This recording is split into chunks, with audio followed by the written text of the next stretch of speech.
बिस्मिल्लाहिर्रहमानिर्रहीम। सबसे पहले हम लोगों ने करें इंटेंस एंट्रल पेरिस्टाल्टिक कॉन्ट्रैक्शन जो कॉज करती है स्टमक एम्प्टिंग को, उसको कहते हैं पाइलोरिक पम्प। पाइलोरिक पम्प क्या है? Enteral,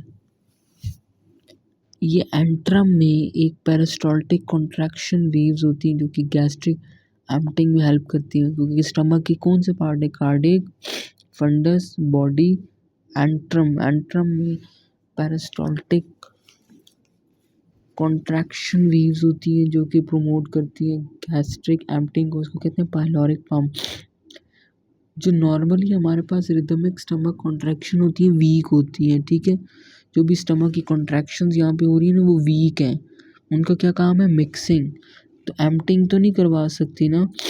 20% of the time while food in the stomach the contraction become intense beginning in the mid stomach and spread कर देंगे। These contractions strong peristaltic that causes stomach emptying। इसका क्या नाम है? The contraction which are strong peristaltic and cause stomach emptying are the pyloric pump। Extremely important MCQ।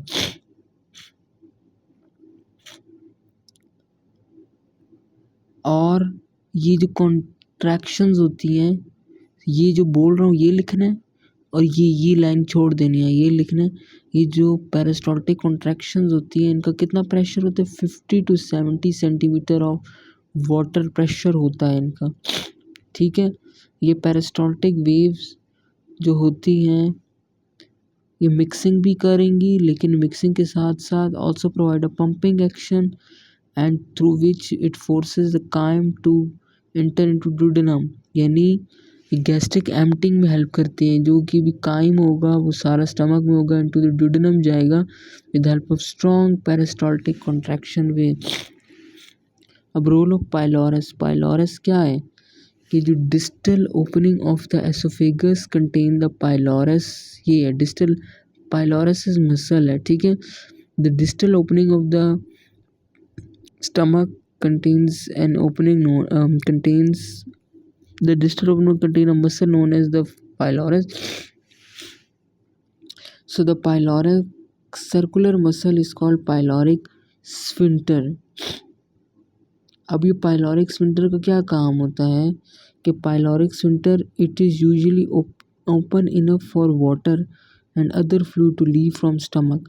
कि जो भी हमारे पास वाटर होगा और जो भी कंटेंट्स होंगे, फ्लूइड्स होंगे, वो मूव करेंगे स्टमक से into the duodenum with the help of this pyloric sphincter. और यही हमारे पास जो काइम होगा उसको भी मूव करने देंगे, ठीक है। लेकिन पाइलोरिक स्फिंक्टर किस वजह से इसकी कॉन्स्ट्रिक्शन इंक्रीज हो जाती है? कौन सी चीज़ होती है जो उसको पाइलोरस की कॉन्स्ट्रिक्शन को इंक्रीज करती है? कौन सी इंक्रीज और डिक्रीज करती है? ये होती है हार्मोनल और नर्वस। ये आगे जाके हमने पढ़ा था। जैसे हार्मोनल की अगर बात की जाए, हार्मोनल की, तो ये होते हैं गैस्ट्रिन जो होता है वो गैस्ट्रिक एम्प्टिंग को प्रमोट करता है। तो यहाँ पे जो पाइलोरस पंप की जो एक्टिविटी होगी वो बढ़ जाएगी ताकि स्टमक की एम्प्टिंग हो सके। और जो डुडेनल फैक्टर्स होते हैं, जिस तरह कोई एंजाइम्स हार्मोन्स होते हैं डुडेनल के, 3 जो हैं हमारे पास, cholecystokinin, secretin and gastrin inhibitory peptide. ये क्या करते हैं? गैस्ट्रिन एम्प्टिंग को इनहिबिट करके रखते हैं, ठीक है। अब इनहिबिट करके रखना है तो इसका क्या मतलब है? कि गैस्ट्रिक एम्प्टिंग को इनहिबिट करेंगे, जाने नहीं देंगे। इनहिबिट करने का क्या मतलब है? कि पाइलोरिक स्फिंक्टर कॉन्ट्रैक्टेड में रहेगा, यानी पाइलोरिक स्फिंक्टर कॉन्ट्रैक्टेड स्टेट में रहेगा। किन की वजह से? इन 3 हार्मोन की वजह से पाइलोरिक स्फिंक्टर कॉन्ट्रैक्टेड स्टेट में रहेगा, इन 3 हार्मोन की वजह से। गैस्ट्रिक इनहिबिटिंग एम्प्टिंग को ये इनहिबिट करते हैं, ठीक है। हमने पढ़ी ना था हार्मोनल से, और ये वाला पाइलोरस की कॉन्ट्रैक्शन को कॉन्स्ट्रिक्शन इंक्रीज और डिक्रीज कर देते हैं, ठीक है। तो यही वाला है और ये बहुत इजी है, ये तो मुश्किल नहीं है। पाइलोरस का क्या है?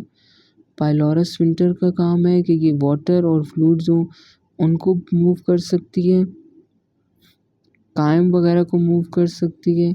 और इसकी पाइलोरिक स्फिंक्टर की जो कॉन्स्ट्रिक्शन और ओपनिंग हो उसको रेगुलेट कौन करता है? न्यूरोनल और हार्मोनल। ठीक है, हार्मोनल हमने पढ़े हैं, gastrin, cholecystokinin and secretin, gastrin inhibitory peptide, secretin, cholecystokinin. और जो हमारे पास गैस्ट्रिन होते हैं, जो हम प्रोटीन खाते हैं, तो when the protein enter the stomach तो गैस्ट्रिन हार्मोन रिलीज होते हैं। ये क्या करता है कि गैस्ट्रिक एम्पटिंग को प्रमोट करता है।